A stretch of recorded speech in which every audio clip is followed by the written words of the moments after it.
Boom, guys, we are rolling. Rachel, we are here with Rachel Haywire, one of the coolest girls on the internet. She's a philosopher queen and the host of some crazy, wacky parties that we're calling Elixir Salons. I was at the last one and it was 5 hours of philosophy and poetry and videos and music. I was drinking a bottle of straight gin while wearing my sunglasses and listening to techno music at the same time. It was a kind of journey through the night. I loved it. So Rachel, thanks for that. Thanks for being here. I want to tell me a bit about what is the Elixir, because I don't really know what it is. It's a Zoom party that is wild. Well, I would say Elixir Salon, it's a salon. It just happens to be a digital event because people can't see each other during social distancing. So I figured I would bring everybody together online. I love hosting salons. I'm all about the theater scene, the art galleries, the museums of the mind, and I bring together creative people, musicians and artists and speakers, philosophers, and that was the event that you attended, and that's the Elixir Salon. And I'm going to be throwing many more. And yeah, salons are the future. Yeah, well, I feel that there's something beautiful about the way you're able to connect people from all over the fucking world now in it, which is absurd. Like you're over in the States, right? And then we're here in London. We had people from Sweden. We had people from, I'm not entirely sure where else, but it's, you know, it's a beautiful way that you're making use of the internet and the new technology. And also the fact that we were in lockdown at that time and everybody's feeling creatively starved. There's no music, there's no galleries other than what you can get on the Spotify. And, you know, I'm intrigued that this ability to create a kind of on the spot digital hookup place for everybody and anybody who wants to be involved, who's got the right link is new and novel and powerful. We're riding these airwaves with it and I love it. Yeah, it was the only option because I needed to make entertainment because I couldn't really go out and do anything. So I just brought the entertainment to the screen. I've been throwing salons for a long time. My first event was the Extreme Futurist Festival in Los Angeles in 2011. In 2015, I produced Instead. It was like a countercultural TED event. And this is just what I do. I produce events and I bring like minds together from all over the world. At Elixir Salon, we had noise artists from Tokyo. We had Alexander Bird all the way from Sweden. And we had some speakers from London. We even had a guy from Barcelona. So, but one of the benefits of throwing these events online is that you can bring people together that normally wouldn't be able to come together due to location. What do you think is the sort of the attractor that brings all these people together in this circumstance of the salon? Because there's perhaps other type of crews that might get together according to other attractors. But what is your attractor? Why do these people come together? I believe it's a thirst for the authentic and the passionate, out of the box thinking, and a desire for something that doesn't adhere to the same, paradigm of the whole game superstructure. So salons are essentially spaces for creative people to communicate and collaborate with one another. You mentioned a few of the other events that you've done, right, over the years. Is there a theme that runs through the events that you've done? A kind of like Rachel, a thing that you're getting across?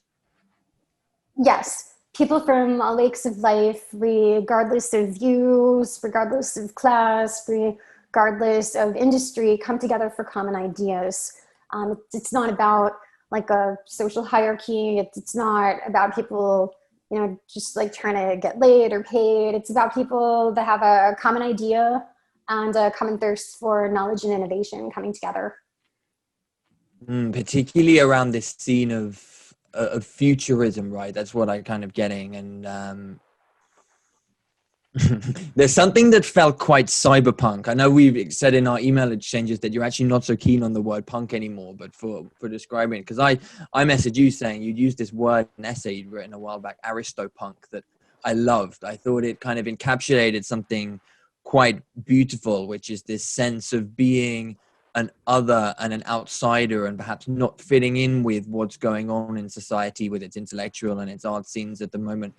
But then also having that aristocratic refinement and that desire for the kind of higher reaches in culture, a dissatisfaction with the base and the ordinary. It certainly, I felt like it described my path through life quite well, and the word hit it right on the spot. Being a kid from quite a well-educated background, studying the classics and Latin and Greek, but then also being very into heavy metal music and techno music and the industrial scene and the party scene, and never really knowing how to synthesize those two interests. Because I'd meet people from one world and they'd be like, "Why do you do all this crazy fucking shit on the weekends?" And then I'd meet people at the weekends and they'd be like, "What do you like? No Latin?" Yeah. Same. Pretty much identical, actually.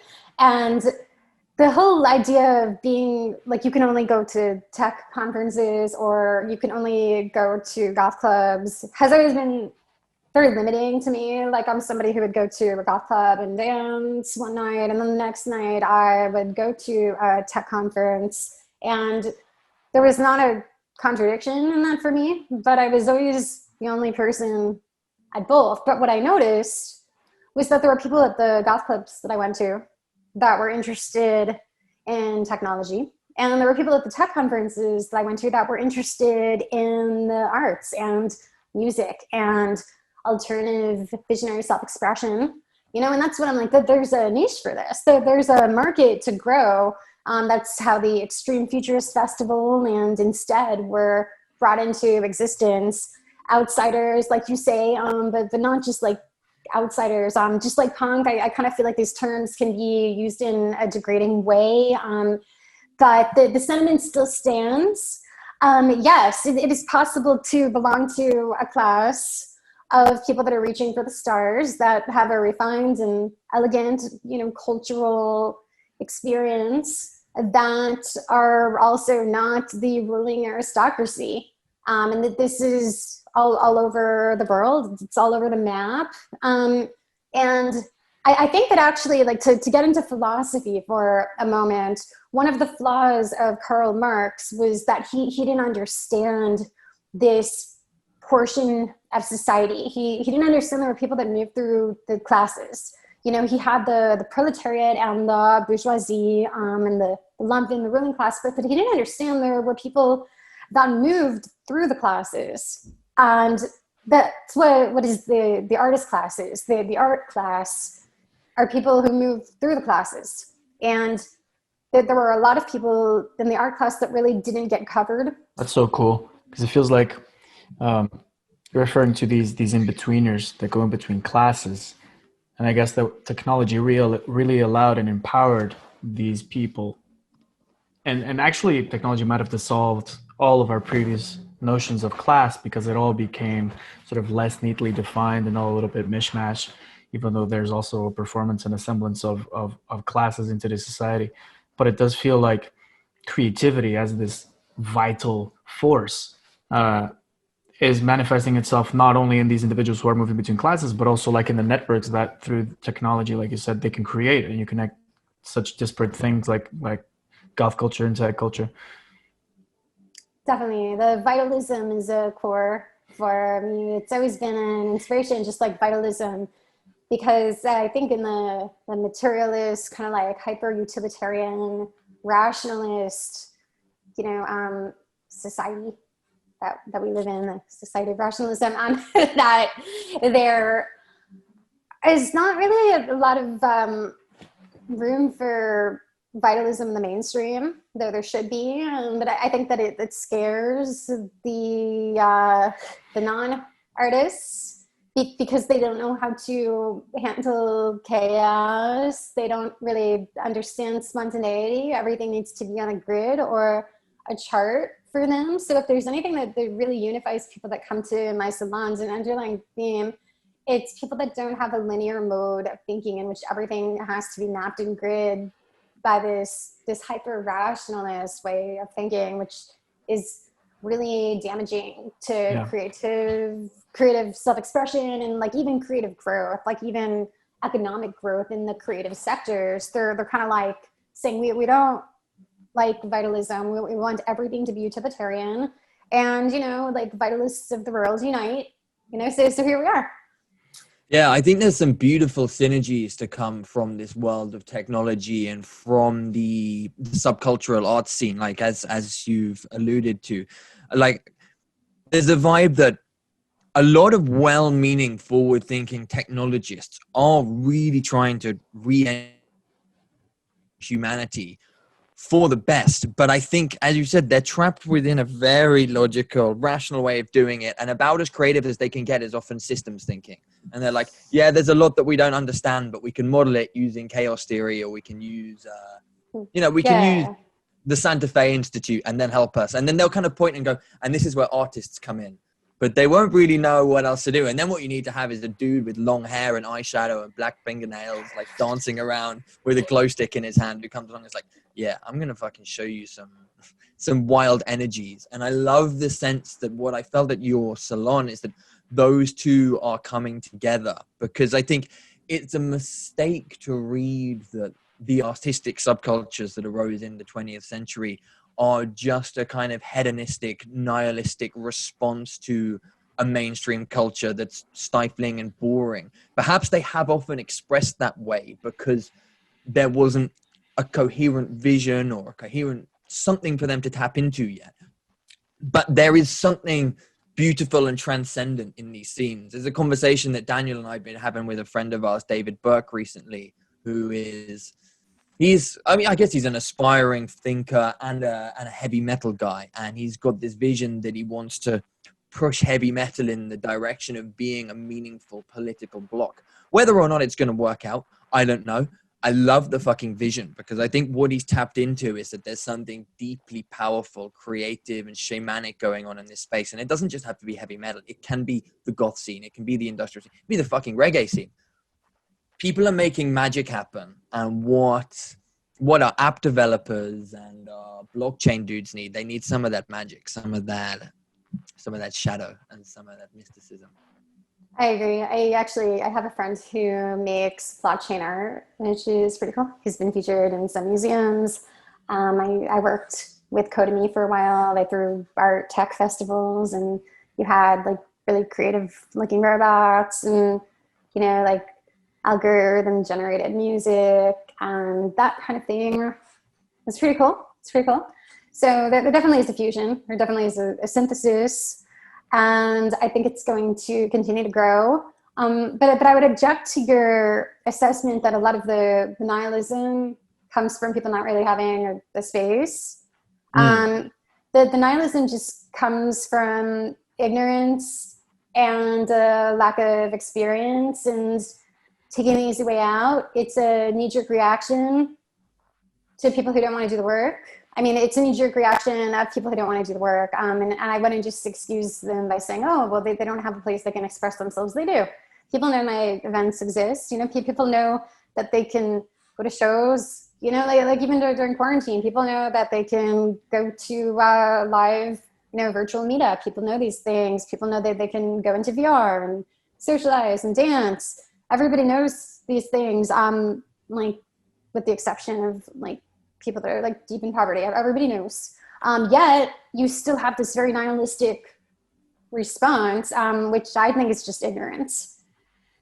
Rachel, what do you think is the point of danger, the most, and by danger I also mean the most creatively exciting possibilities, like that sort of danger? It's like, obviously, I think that maybe the nihilism that you're just describing is people being too eager to please whatever gridlock square they are inserted within, and not really having the lust to traverse the squares and perhaps drink a little bit of the cup of chaos.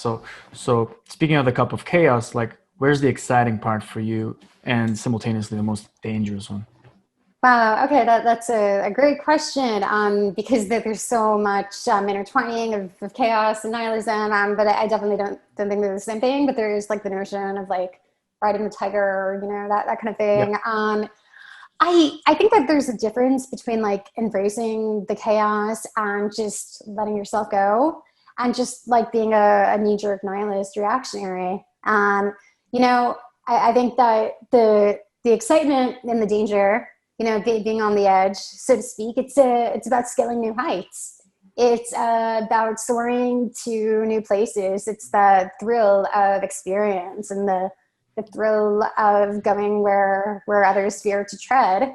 And that definitely, contributes to creative growth. And I think that danger, it depends on how you're defining danger here.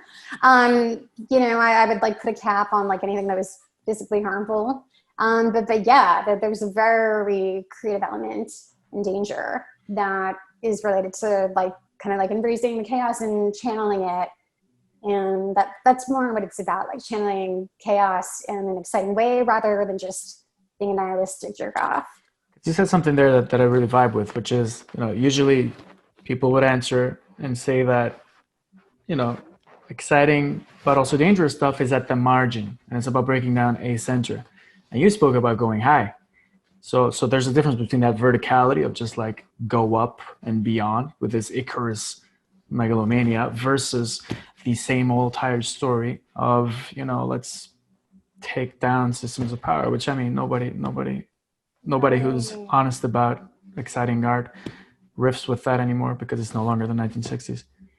Exactly. Yeah, I'm more for the Icarus, the Phoenix rising through the ashes, the vertical hierarchy of power self-expression, rather than like the fringes unifying, which used to be an appealing idea to me.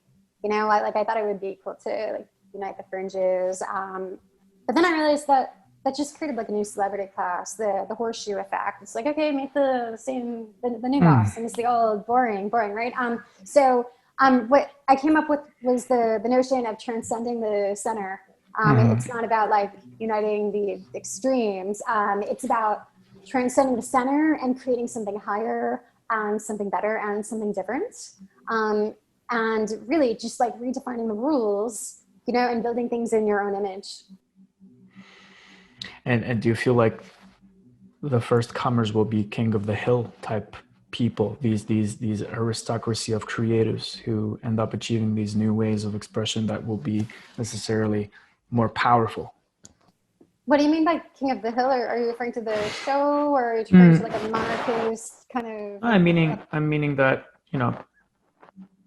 within current society, like, and given the like how digital has evolved, it feels like a lot of the playing field that used to be dominated by, let's say, broadcast society and all that has been kind of dissolved and made into chaos.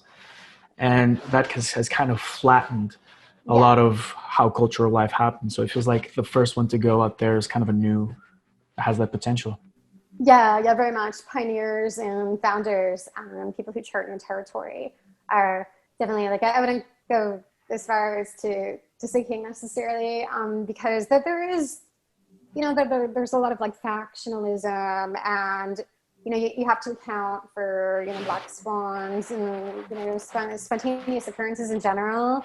But I think it's important to dismantle the horizontal hierarchy, the horizontal lack of hierarchy, because I see more and more people engaging in like this like very, very juvenile, like Nazbolian way of thought, where they're not shifting upward.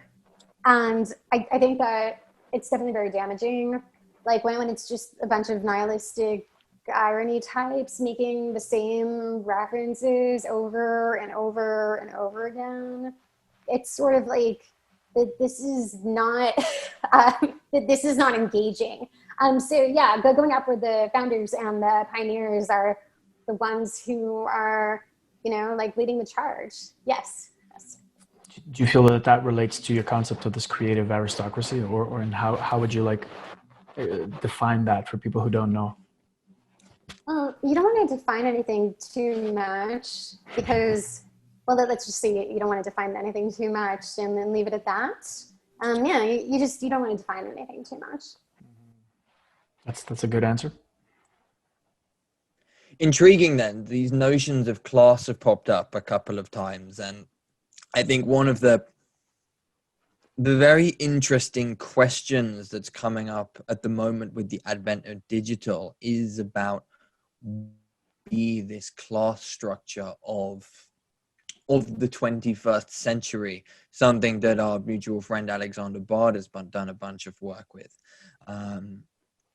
And it is that word, this art aristocracy, it has weight to it for a meaning. There's something to it. And I'm trying to figure out what that is. Because is there a sense that artists for the last 100-200 years haven't been aristocratic, and now there's a kind of renaissance of aristocratic values within the artist? Is that something to unpick? Yeah, that's a good way to put it. A lot of it is gravitas, weight. Artists carry weight. Artists carry, this strength, this inner will. Weight, gravitas is considered like unacceptable in many aspects of society. Oh God, I want a word to use besides society.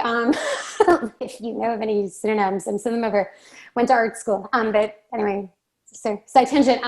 Yes, the artists that are, speaking with something that has gravity, that are creating, with the depth, that are creating with a heaviness, are, often considered depressed or dark or narcissistic. When it's none of these things whatsoever, it's just that some people like to think and some people like to explore, and not everybody wants to go on a yoga retreat to like learn how to not be an artist. Talking about like this concept of self-awareness, and like how some people they're so self-aware that they don't create anything interesting because they're worried about like coming off as too heavy, right? So I think it's important to understand levity. Because there's no way that we can get around the modern like game A aristocracy being utterly consumed and confined by levity. Their existence is a walk on air. That is their entire life, walking on air. That is the current aristocracy. So can we create a new aristocracy in which people have more depth, which people have more, vitalism inside? I think we can. And it's through salons and through private meetings and, like getting together with like minds and building it ourselves. And that's how we do it. We build it ourselves. It's time to build. Hell yeah. Amen to that. What this makes me think about, and perhaps going back to something that I was exploring before, is how it is the word exodus comes to mind. Exodus from game A, from broadcast society, from the current gridlock of opinions and thoughts and how ideas get to be had. If ideas are tools, and if they create sort of an ontological reality bubble in which we inhabit, then what we're trying to explore is really the membrane of how to go out. And it takes a specific character. It takes indeed specific vitalism, specific temperament of people who are attracted to that outsideness and are willing to navigate the uncharted, chaotic fields that lie outside, right? Yeah, that's exactly what it takes. It's an exodus, and it does take an engagement with the outsideness. That's also Nick Land's Twitter handle, funny enough. And I feel like Nick Land should get more credit and, mentions. But everybody seems to like talk about that other guy, Curtis. He's just like so boring. I don't want to talk about him. I just think he's dull. I think we should be talking more about Nick Land and the outsideness and the exodus, the exit over the voice. I think that's the direction that we need to be going in, is to lead the charge for this exodus. and to embrace the unknown, to embrace these outer forms. These Cthulhuan depths that exist outside of like the space which our tools allow us to see, right? Because it feels a lot that the role of the artist is create the tools that can bring that outsideness and produce it in reality forms, and bring it into symbols and shit that we can consume and live out. And naturally, like a guy like Nick Land, and I'm reminded of other examples of people like this. His history, his story arc as a person is obviously he went outside, then he like, what the fuck, and now he's slowly coming back in his own terms, in his own way. Because there needs to be some wisdom as well when we deal with this outsideness, because this Cthulhu that exists there is no joke, and it's been no joke since ever in history. Definitely. This also Nick ties Land into... had the balls to take it. I was going to say, he's taking his speed and typing ones and zeros and numbers at his computer in, was it Warwick?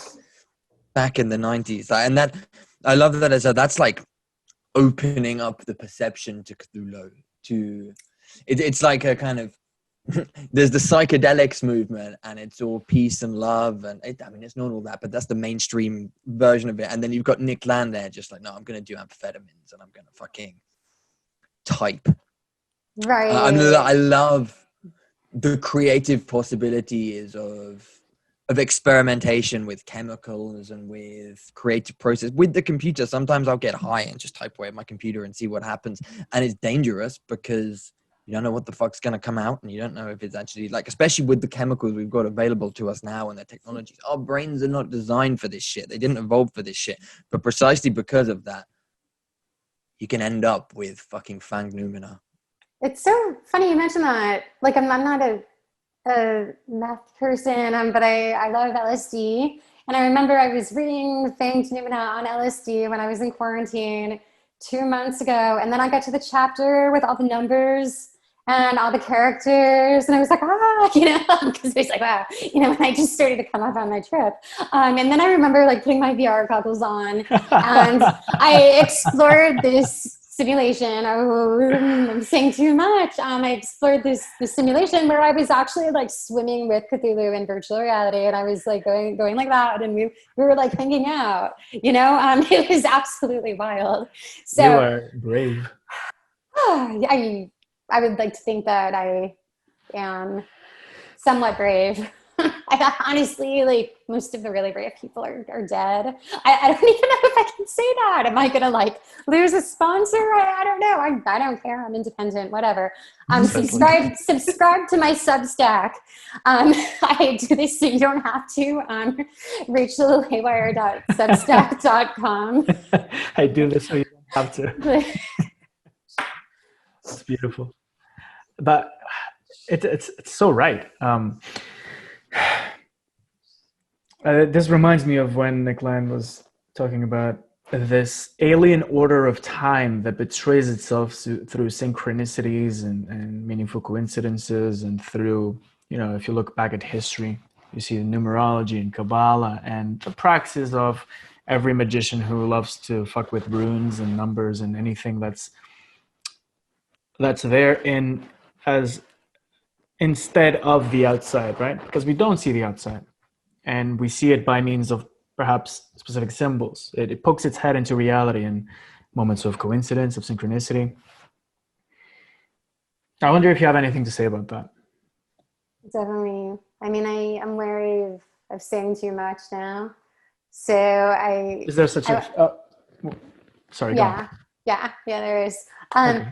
But I would say that the Mark Fisher term, acid communism, kind of inspired the lineage of people that were exploring political theory and psychedelics. But then I thought, like, is there like a right-wing counterpart? Is there like an acid nationalism? Is there like an occult right? What would that look like? What are the meanings behind this? And how far can we go? Mm-hmm. Is there an occult and psychedelic technological platform or technological group of people as opposed to political. Yeah. Well, I mean, I'm talking political like in a metaphysical way, not like a binary, Okay. like pro Got it. anti way. I'm talking about more like a vertical, not Oh yeah, a yeah, yeah, yeah. yeah. But just like something like Mark Fisher's also communism, but like without the the communism part actually. So just like exploring the occult in a more forbidden dimension, essentially. Interesting. Because I think we've had a guest on this podcast who was Benjamin Teitelbaum, and he's well versed in traditionalism and how the occult and the esoteric bears some meaningful connections to political movements. Traditionalism of Guénon and Evola, which naturally, end up feeding into Dugin today and other characters. And it seems that the vital line that connects all these disparate movements throughout history, and if you go pre-20th century, you'll find a fuckload of them as well, that it is the same line. It is the same entity in different moments. And you could find a variety of these different entities in different moments. It's what Manuel de Landa calls the machinic phylum. He says that technology have lineages, right? First you had the rifle, and then you learn to solve the problem of how the bullet will go through the tube, and then you have trajectory, and then all of a sudden you have cannons, which in turn leads to different fortresses. So there's a lineage, almost of ancestry, and I feel like the same could be said for vital forces. Mm-hmm. I'm actually curious about this Manuelga. It seems like somebody I should know about that I don't. And if you could drop me a link, and maybe he'd want to speak at the next Elixir Salon. This is exactly the energy that I'm looking to cultivate. This is what interests me. This is what excites me. One of the fascinating things about Manuel de Landa is that he's professor at Columbia or Princeton or something like that, and he's basically reading Deleuze while not making it profoundly obscure, making it quite simple. But there's such magic in that. I think he uncovers such a special problem with the lineage thing, with the phylum. Yeah, especially when you take rhizomes into account. I don't know if I pronounced that right. Rhizomes. When you take rhizomes into account, like in an occult space where it's not just like a physical city, but it's like a city of the mind. What I would call like the empire of the mind, right? Like where do we even begin with that? Especially with all the new technology developing, and you think about the possibilities of virtual reality and the ability to create these rhizomes, like in hyperspace, and that's where things start to get really exciting. Guys, can we expand on this concept of the rhizome? I'm not sure if anyone's going to know what it means. Readers of Deleuze will. Rhizome is, according to Deleuze, this instead of how you have tree-like structures, in which there is a lineage that is more or less easy to define and works like a tree.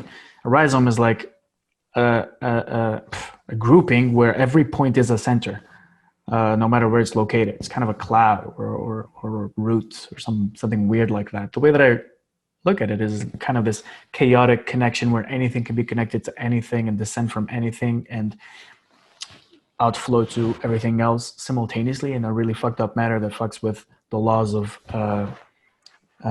proper discrimination, Fucking basically.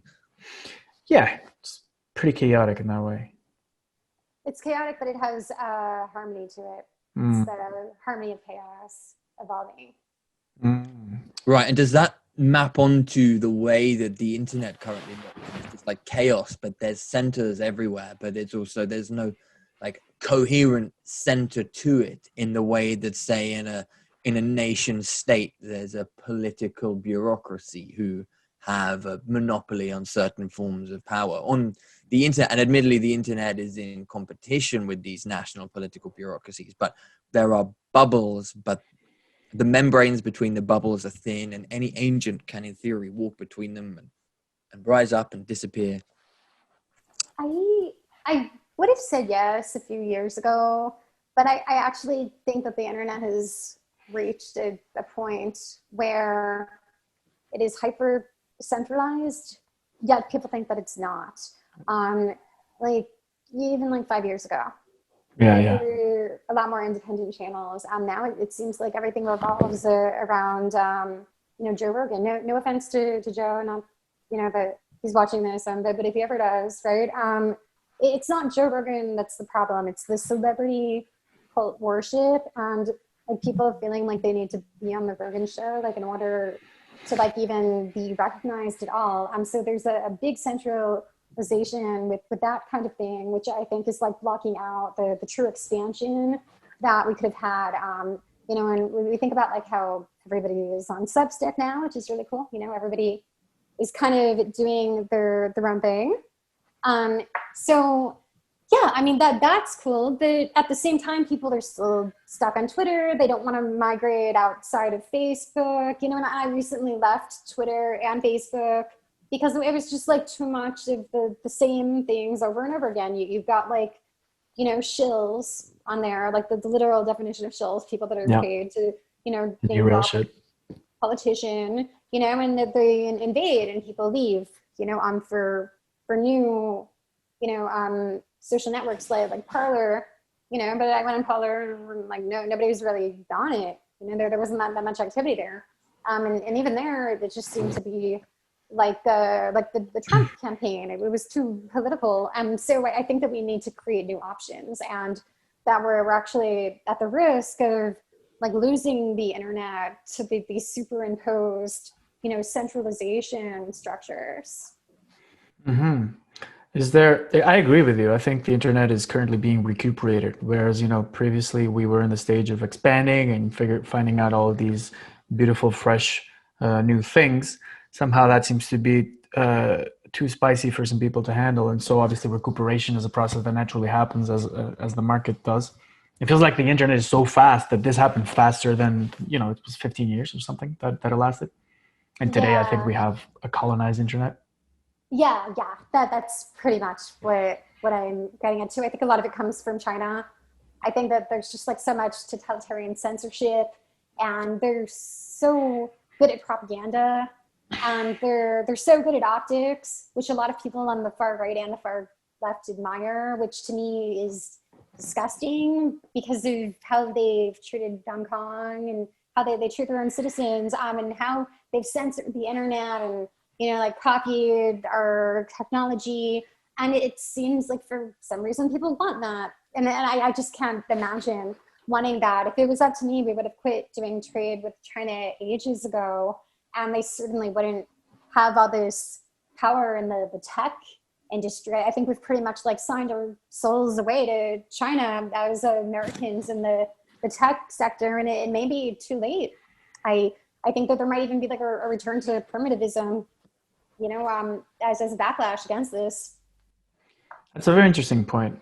I think that one of the reasons why artists are interesting people in this context with the internet is because somehow they will always be attracted to that little point of volatility, to the content or the activities or the people who are actually producing this acid that corrodes and dissolves static frames of mind, static identities, these cult-like identities. But on the other hand, we also have, as you pointed out with China, I guess, we also have the internet as battle space. So you have groups galore going in and creating these fake campaigns, hiring shills, psychographically profiling everyone, and creating these reality bubbles that is kind of a backlash against the chaotic proliferation of potentially creative ideas. Yeah, definitely. And people would respond with, "Well, what are you doing to change things?" Well, that's why we're here, right? That's why we're having this discussion, and that's why we're Yeah. working on changing things. That's why we're working on building new structures, is because of this. So this is how we're creating an alternative and not complaining by engaging in this dialogue and taking Mm-hmm. Truly.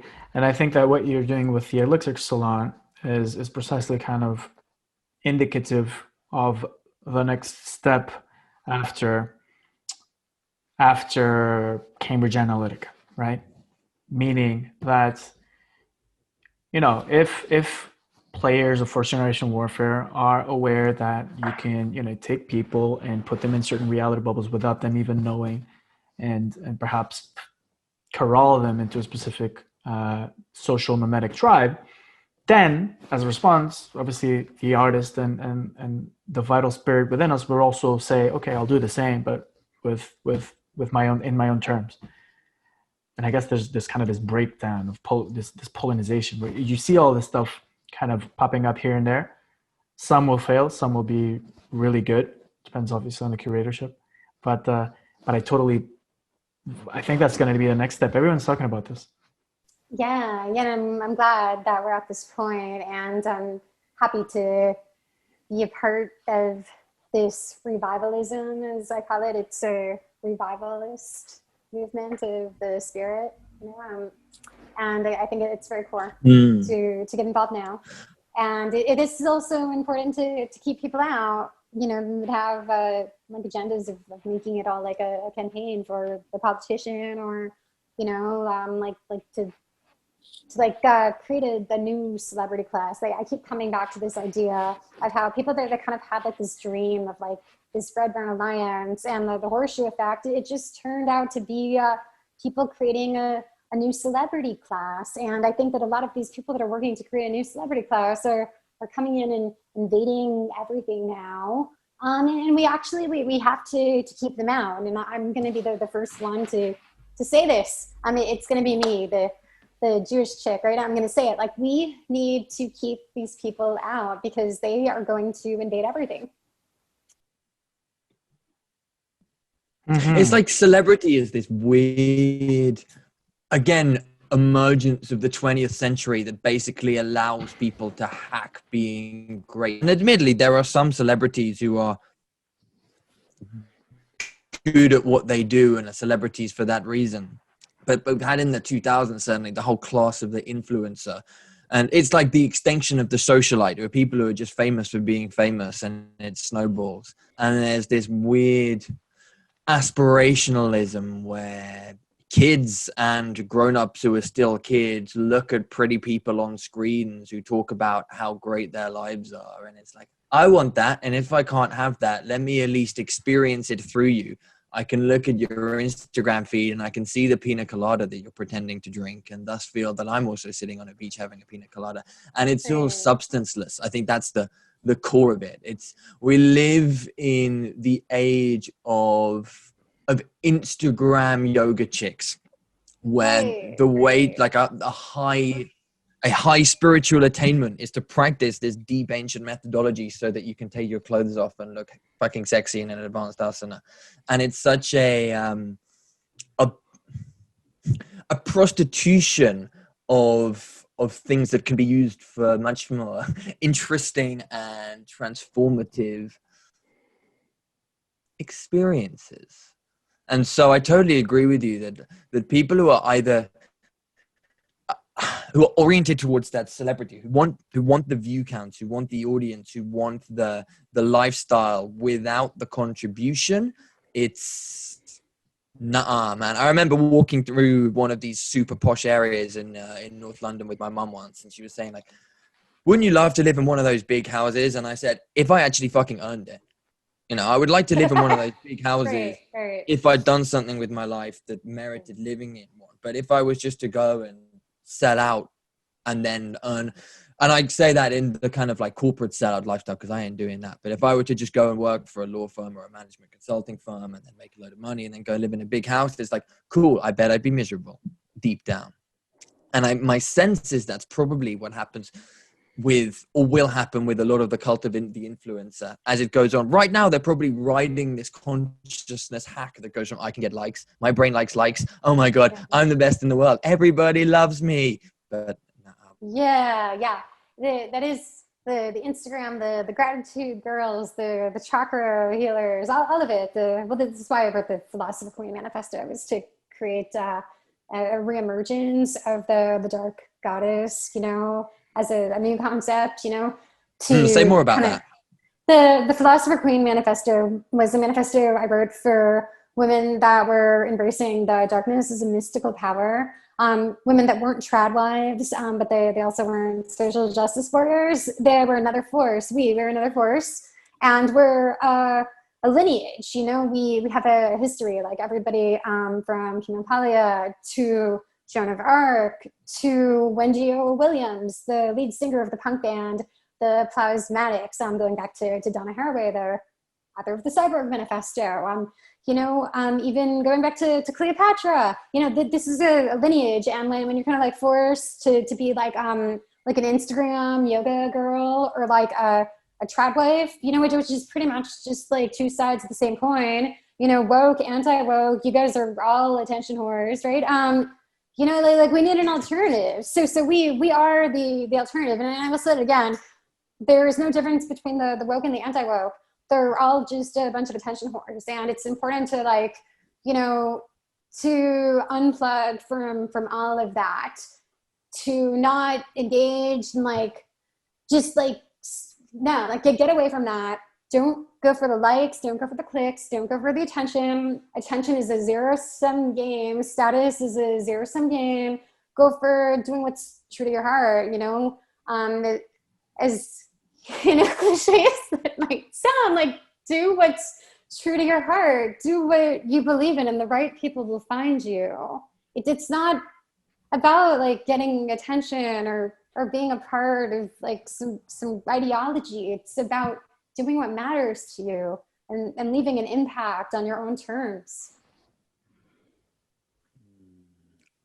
I love that idea that woke and anti-woke are just two sides of the same coin, and we need to get beyond it. It's that like Hegelian shift that happens over and over again, that like negating the negation. If you're still trying to negate the thing, you're just stuck in it. It's like the classic example of that is like Foucault's critique of the 60s sexual liberation movement, where he's like, so yeah, the idea was that sexuality was repressed and everyone was coming up with new words and like conditions and rigidly defining sexuality within language, making it speak. And then everyone's like, right, we're going to free ourselves from that and we're just going to be free. We're going to express sexuality. So you're still just trying to make it speak. You're still trying to make sexuality do something. Right. Sexuality shouldn't have to do anything. It should just exist on its own, because sexuality exists in its own dimension. It doesn't need to be like a pro or an anti anything. And I encourage everybody to not chase the clicks, but to chase genuine, authentic, and sincere expression of your inner core. You know, it's about sincerity. We have a society of irony, nihilists, and it's up to us to be sincere, to be honest, and to be authentic. And you know, like you don't need to like participate in this meme culture of this juvenile cruelty. Like if you need to do that to get ahead, you know, like you're degenerate, you know, like in the real meaning of degenerate is that, you know, is like mindlessly joining the herd, you know, and I think it's disgusting, and I refuse to work with people like that. And I want to narrow my circle to like minds and close friends, collaborators. And I, you know, like I'm not even on social media anymore. I just do podcasts and panels now, and this is why. I love that sincerity and authenticity. I mean, you didn't say this, but what I'm thinking is like as an opposite or an opposed ideal to liberation, which is the kind of fetishized object that has existed in much of culture for the 20th century. And of course, like liberty and freedom is wonderful, and political freedoms and social freedoms, absolutely. I'm not saying get rid of them, but also if a life is lived constantly chasing liberty, let me be free, let me do whatever I want to. Well, maybe what you want to in the moment is fucking useless. And maybe actually what is needed is that I'm going to go fucking Jocko Willink on this shit. That discipline is freedom. It's like, maybe you need to get up and study, and maybe you need to put yourself in the discipline, and maybe you need to actually pay attention to the great thinkers and the great artists, and not just fucking eat that hamburger or have a wank because you want to. And not just think that a piece of art that was generated on the fly is actually any good. It's like, we're liberated because everybody can be an artist. Everybody can be what they want to be. It's like, well, be what you want to be, but do it fucking well. Fully agreed. Fully agree. The fetishization of liberation is definitely turned into an orgy of nothingness. And I think discipline is very important. There's a Throbbing Gristle song. I don't know if you know the old industrial band Throbbing Gristle. They have a song called Discipline. It is absolutely incredible. The lead singer of Genesis just passed away, but absolutely prolific cult figure. And the song is about needing discipline, and Genesis gets on stage and just starts screaming about discipline, and it's really edgy and avant-garde and powerful. And this happened in the 80s, right? That this wasn't even like a modern, like alternative culture thing. That this happened like before the internet was even known to many people. So yeah, it's important to cultivate discipline and to not just like become a part of the orgy of nothingness.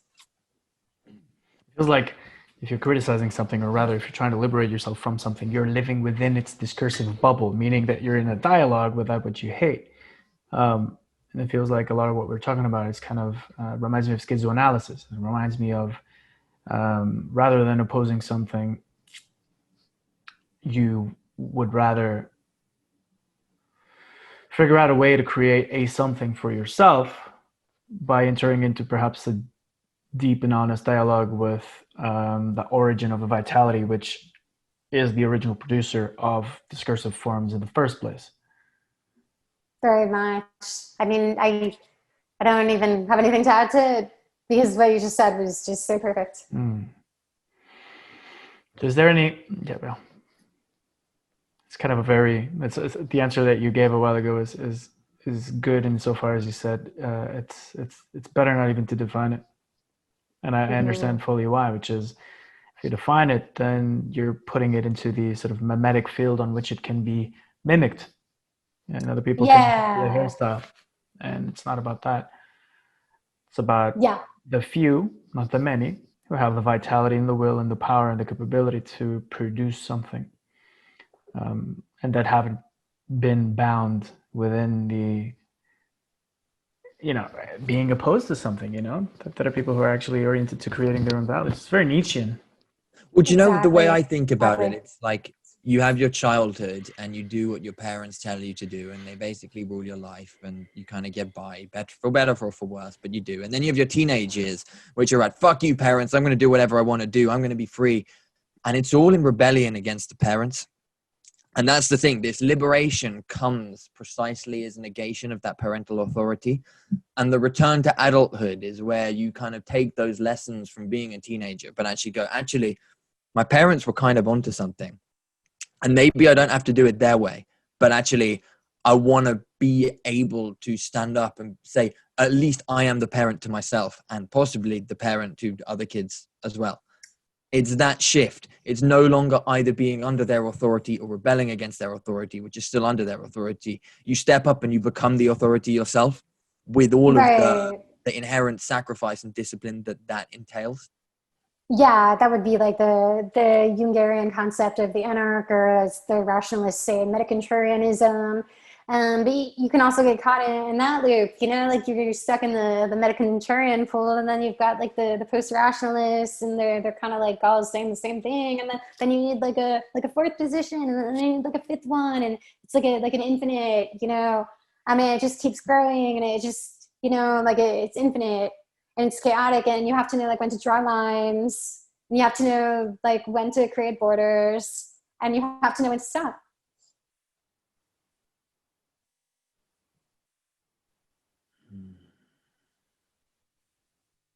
And enter into that pathic dialogue, right, with mediated experience, which is something that you seem to be very apt and brave at least going from your description of reading Frank de Newman in LSD. Yeah, I mean, to me that was normal. Like I don't know like how it is that people have become so banal, because that was just like regular to me. Like it was just another day, right? I think that maybe like people are just like Nassim Taleb says, people are very afraid of risk more now than they ever have been before. They're afraid of danger. And to them, like, everything is dangerous, right? So the current aristocracy, they just like sit in their inherited palaces, and they don't have like even one iota of knowledge or cultural experience that the creative aristocracy has. Mm-hmm. So, there's like, well, how do we get rid of them? Can we? Do we need to like join their ranks, or should we just like let them control everything? And then there's like the whole like, yeah, we should let them control everything because fighting back is stupid. And I don't think like any of these solutions are sufficient. What we need are parallel games, like game B, right? We need parallel ways of interacting, and we need new forms, and we need new verticalities. It feels like you are very much about embodying an alternative rather than formalizing or systematizing one. Yeah, I am. And I have been criticized for that greatly. Yet the same people who have criticized me for that have also, been trying to get a little piece of the next big thing. So they're kind of hypocritical. That there's nothing wrong with embodying that which inspires you. There's nothing wrong with it. For me, it's really powerful, and it's really like even mystical to have this experience. Like D'Annunzio, one of the founding futurists, he talked about living life as a living work of art. Like, you are the work of art. And that doesn't mean that we shouldn't like systemize and formalize these things so we can create these new vertical structures, and like turn these things, into actual forms, like we need to form these things. But there should be more of the embodying. There should be more of the theatrical, the Promethean spirit. And I want to make sure that we keep this vitalism alive, and that it doesn't all just like decline into this like, I want to say like Chinese, it's going to sound racist. It doesn't like all to decline into like this like Eastern, like conformity of like the Confucianism, that kind of thing. That it doesn't all like decline into that, and like this whole like this notion of like saving face is just like so gross to me. It needs to be eradicated or based in the lived and embodied experience if the system is to be in any way, shape, or form alive and not just dust in a drawer. Yes. And it feels also like you embody the spirit of eventology, in the words of Bard, meaning that, as opposed to a world in which everything recurs and is always the returning of the same, in the image of like, for example, when we were nomads and there's a year, there's the seasons, and next year is going to be the same. Eventology is about something started, we'll write the fuck out, we'll write it out because it's an event that can change the world forever for somewhere, which is why it's so interesting that you're into the futurism stuff, because that's precisely where their vitality is about. Having said that, I want to ask you a question. What was a meaningful experience that you had when you dipped your toes into the outsideness, and is there anything cool that you can or want to relay back to us? I guess permanently in the deep end rather than off the deep end and in the deep end. And I mean, like when I have nightmares now, they don't seem like nightmares to me. They're just like really cool experiences. So I've just lived one of those kinds of lives. I used to like take LSD and go to medical oddity museums. And I mean, I am just a person who loves experiencing new things and, exploring the edge for its vitalist properties. It's not about like a mindless contrarianism. It's about soaring to new heights of experience. I would love to skydive on acid. Like skydiving itself is incredible. So open up America. We want to go skydiving. I love skydiving. I love that feeling. And, if I could like have any job, it would actually be like a skydiving instructor. Like if I wasn't doing this independent creator thing, I would just become a skydiving instructor, because that's when you really feel what it's like to be alive. Very cool. Rachel, it's been about an hour. Do you need to wrap up? I've got a couple more minutes if you want to Okay. talk about anything specifically. Hmm. Like 5-10 minutes. Cool. I'm gonna eat.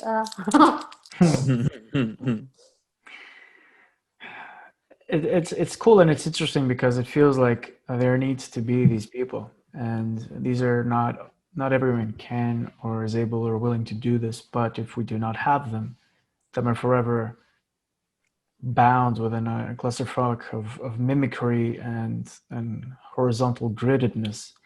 You need to bring the life from the outside, otherwise we're all dead. Yeah, definitely spiritually bankrupt and spiritually dead. It's a Girardian mimicry of infinite regress that leads to nowhere. And we're going somewhere. We're building salons and we're creating new structures. And, we are building. We're the architects of a new aristocracy, and it's time for us to embrace that. I encourage everybody to subscribe to my Substack. I no longer post on social media. I'm not on Twitter or Facebook. I have a Substack and I write all of my ideas and thoughts on it. It's rachelhaywire.substack.com. And I also encourage you guys to check out the Elixir Salon. The next event that I throw, it's going to be in a couple months. You can go to elixirsalon.net. You can register early. And yes, vitalism is coming back, and here we are. Amazing. I love you used the word spirit there, and I think to me there's a work to be done in rehabilitating or reclaiming the word spirit from the Neo-Eastern spirituality schools that go on in the West a bunch. So it's like, for one thing, they just don't do that well at teaching what they supposedly teach. Just like, as I've already said, like yoga is a badass 10,000-year-old system, and at the moment it's being used to create sexy pictures on Instagram. That's not what it's for.